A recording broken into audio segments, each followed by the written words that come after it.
Raríssimos, René de Paula Júnior falando, e eu venho falando há bastante tempo, e de uns tempos para cá eu assumo que eu venho batendo fora do bumbo.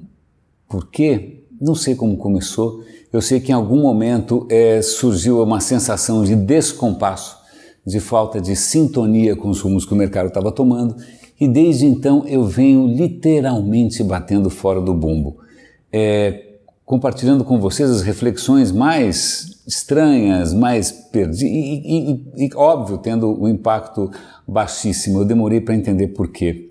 Mas eu acho que, e acho que esse é o papel deste vídeo aqui, eu acho que caiu a ficha, acho que eu tive uma iluminação, inclusive do ponto de vista teórico, conceitual, de pensamento, que acho que ilumina um pouco onde eu venho errando e que talvez sirva para vocês também de inspiração para coisas maiores. Tá? A questão é a seguinte, nós somos um bicho estranho, ponto, vivamos com isso. Né? Nós somos criaturas encantadoras, cheias de encantos e sobretudo eminentemente sociais, algumas muito mais que as outras. Brasileiros, por exemplo, se a gente compara culturas individualistas como a americana e a gente compara culturas do Brasil onde o pertencimento é tão importante, a gente vê que a questão social aqui tem um peso muito maior.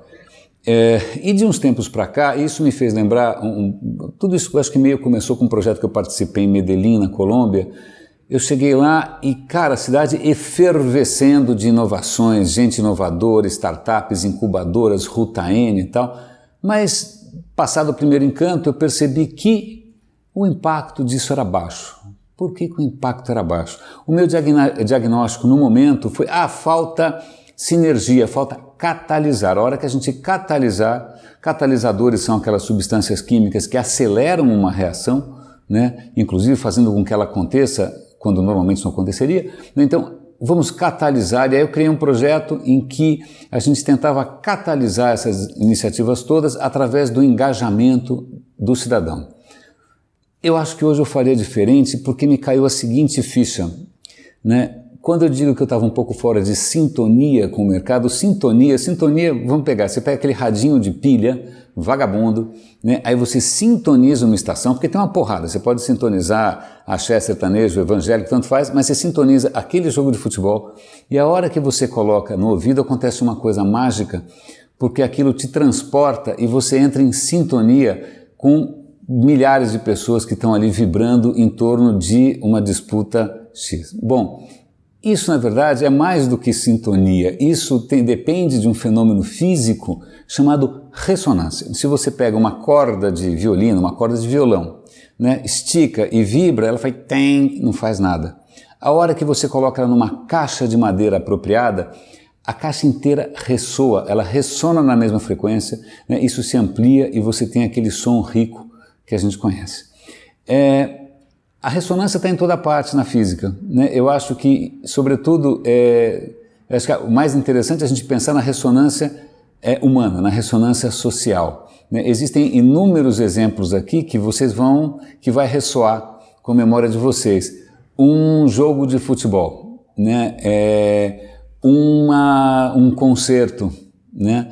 Ou então, se a gente pegar na história, quando Lutero introduz, essa é uma ideia genial, ele introduz no culto luterano, o cântico, todos os fiéis cantam juntos, né? Isso provoca uma ressonância, as pessoas se sentem parte de alguma coisa muito maior, né? O ego meio se dissolve, né? E você tem uma sensação que é realmente muito poderosa. Eu acho que a gente nasce com isso, a gente nasce preparado com essa sensibilidade, com essa capacidade de ressoar com outras pessoas, e isso faz parte da nossa plenitude, da nossa satisfação, etc. Você tem memórias boas. É lógico que também você pode provocar ressonâncias, por exemplo, ao rufar dos tambores, você pode provocar uma ressonância e sair marchando, invadindo a Polônia. Ou você pode, ao soar dos trompetes, provocar uma ressonância e sair decapitando reféns com macacão laranja, né? É engraçado, esse pode ser usado para lá e para cá, sobretudo porque nesse momento a gente abaixa um pouco a questão do ego e a questão do julgamento e a gente se entrega. Então, faz parte da natureza humana e é uma força muito poderosa. E por que eu estou lembrando disso? Em parte porque eu ousei, nem foi uma questão de escolha, na verdade foi uma questão de tropeço, de desvio de caminho, de perder a sintonia ou de perder a ressonância com o meu próprio tempo. Na hora que eu não consigo mais ressoar, eu estou falando sozinho, eu sou uma corda de violão tocando no vácuo, esquece, E isso talvez tenha me isolado bastante porque eu perdi a capacidade de ressonância, sobretudo numa cultura como a brasileira. E se a gente pensar de novo na cultura brasileira, como é que é o carnaval? O carnaval é uma ressonância gigante onde você não distingue um único instrumento. Mesmo a porta-bandeira, que poderia ser a passista, que em princípio é uma pessoa só, ela nos representa, ela é mais uma. Ela não está puxando nada.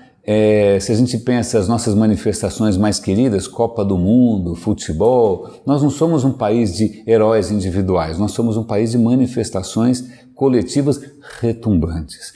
E numa cultura como a nossa, que é uma cultura de ressonância, desafinar, tirando o João Gilberto, é meio pecaminoso, então eu acho que eu pequei.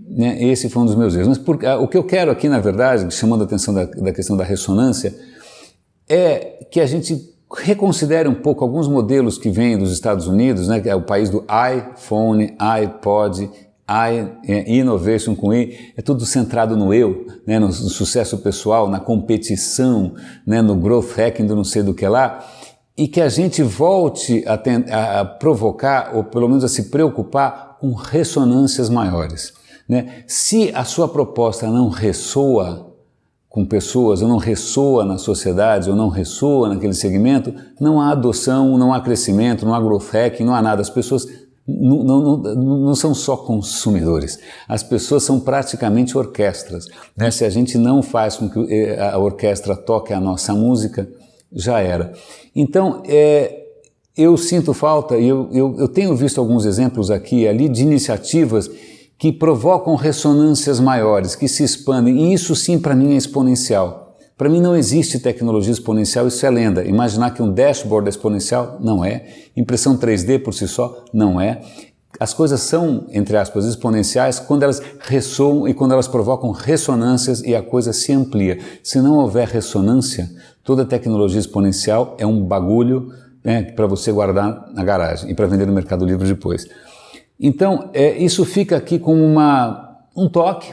Para mim está sendo um pensamento poderoso e acho que vai talvez mudar um pouco a tônica do que eu tenho feito, mas acho que para você que é inovador, para você que é transformador, comece a pensar na questão da ressonância.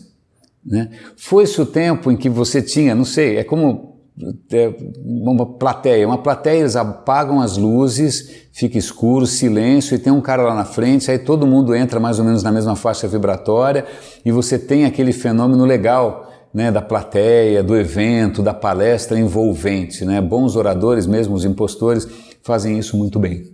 O que a gente tem hoje, acenderam a luz da plateia, está todo mundo de pé e cada um com a sua telinha. Então as pessoas não estão mais ressoando numa frequência comum, elas estão cada uma ressoando na sua própria frequência, em microfrequências, parece teoria das cordas, isso, cada um ressoando no WhatsApp, em grupinhos, etc. e tal, microfrequências, e a soma disso não é um concerto, a soma disso é cacofonia. Nós estamos num mundo cacofônico.